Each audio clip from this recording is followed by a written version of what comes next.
All right, is the iPhone 12 mini worth it here in early 2023? I'll save you the hassle and say, no, I don't think so. But not because it's a bad phone, certainly not, but because there's something even better. And I know that's the story of the whole tech universe. Just wait because there's something even better coming out. There's always something better over the horizon. It's not what I'm saying. I'm saying we have something better currently that's going to be a much better bargain. And that is the iPhone 13 mini, which I have right here, blue and green. What are the differences? Why is this one so much better than this one? And why would I say don't even buy the 12 mini? Don't even bother, because even though it is cheaper, it's cheaper for a reason. Let's get into that. But before we get started today, guys, I just wanted to say welcome. If you're a returning viewer, welcome back. If you're new here, welcome to the channel. We talk all about tech and things of that nature. So if you're interested, please be sure to subscribe and like down below. So the 12 mini, when it came out in late 2020, was pretty awesome. I gotta say, pretty revolutionary. I shouldn't say revolutionary. It was an old concept bringing back into modern times. The small phone. Who doesn't love a small phone? Lots of people I know, but myself and many people I know, and it's a perfect form factor. It's great. It's reminiscent of the iPhone 5S, and it gives you the biggest screen possible in the smallest footprint. It is awesome. It's fantastic. I have always been a huge fan, and I know many, many people that are. Side note, it's a shame that Apple's discontinuing it after the 13 mini, but that's their choice. I think it's a big mistake. But this phone, when it came out, was awesome because it's kind of bringing back an old concept, and people seem to eat it up and enjoy it. But it had two real big problems with it when it launched. The first being the battery life. The battery life on the 12 series was kind of subpar in general, but with the mini being a smaller phone, it was especially bad. I was realistically maybe getting about 10 hours throughout the day.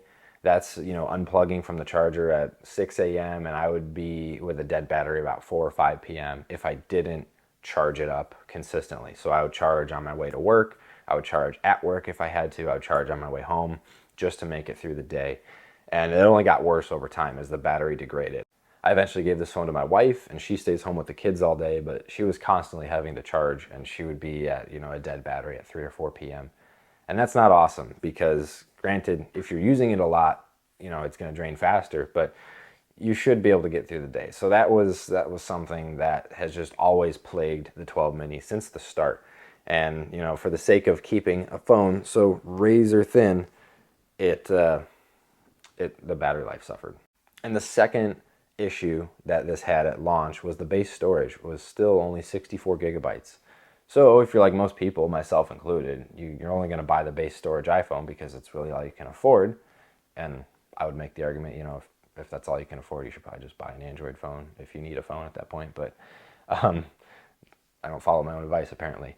But the 64 gigabyte just really wasn't enough, and it especially isn't enough today. That fills up super fast, and in using this phone, I was constantly having to, back up to Google Photos and make sure things are cleared and deleted and delete unused apps. Like, I was constantly having to manage my data.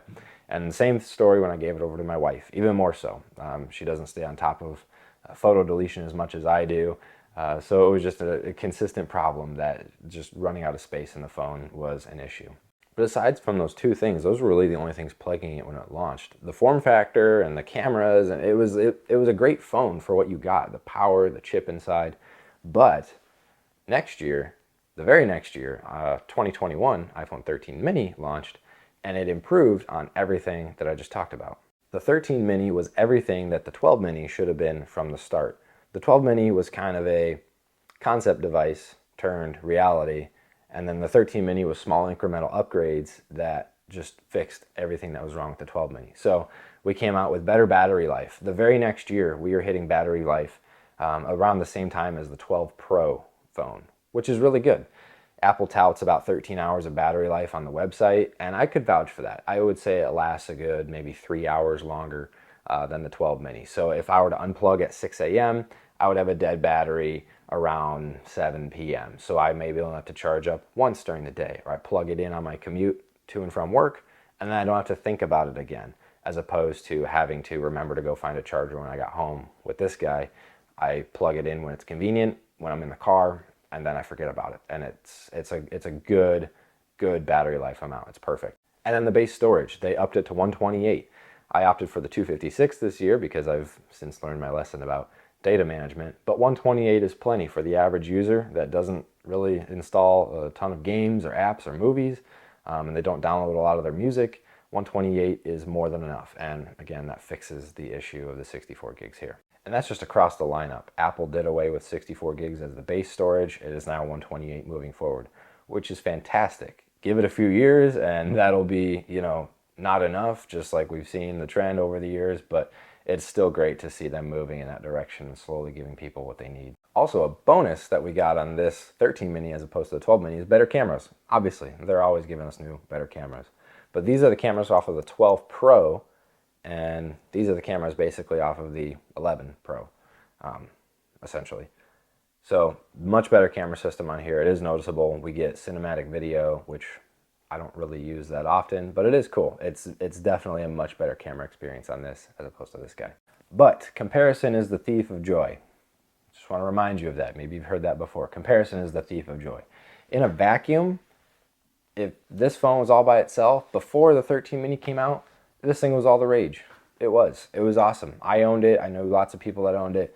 It's a sweet phone. Like, when you have nothing to compare it to, it's great. Yeah, you got to plug it in more often because it's a small battery. Yeah, it's 64 gigabytes was the base storage. That's all we knew. That's what we had at the time. And then the next year, as soon as you have a better option that's pretty much the same price, maybe a little bit more, it's like, oh, well, for a little bit more money, I could get better battery. For a little bit more money, I could get better storage. That's always the story, right? That's how they get you to upgrade and climb. And before you know it, you bought the 12 Pro Max, the 13 Pro Max. But in a vacuum, this phone is awesome by itself. If you couldn't afford anything newer like this one, if you could pick this thing up for like $200-300 is what they sell for, and that's all you could afford, and you wanted a small iPhone, then like, sweet, buy it. Go buy it, spend $50, go to Apple, get the battery replaced, and then you're gonna be set. It's gonna be a great phone, especially if you don't use a lot of storage on your phone already. It is a sweet phone. But my point is, if you're kind of comparison shopping and looking and you can afford the 13 mini, the little more expensive version, then definitely go for it because you're going to have a much better experience across the battery, the cameras, and the storage options. So that all being said, can I recommend that you buy the 12 mini here in 2023? No, I really can't because we have the 13 mini and it's so good. But like I say, if money's an issue and you're able to find a killer deal on the 12 mini and battery life isn't that important to you and storage isn't that important to you and cameras aren't that important, then go for it. But the 13 mini is so closely related to what this already is and it improves upon the things that are lacking, then you can't go wrong with the 13 mini. So that's just my 2 cents. But that's going to do it for this video. Thank you guys so much for watching, and I'll see you in the next one.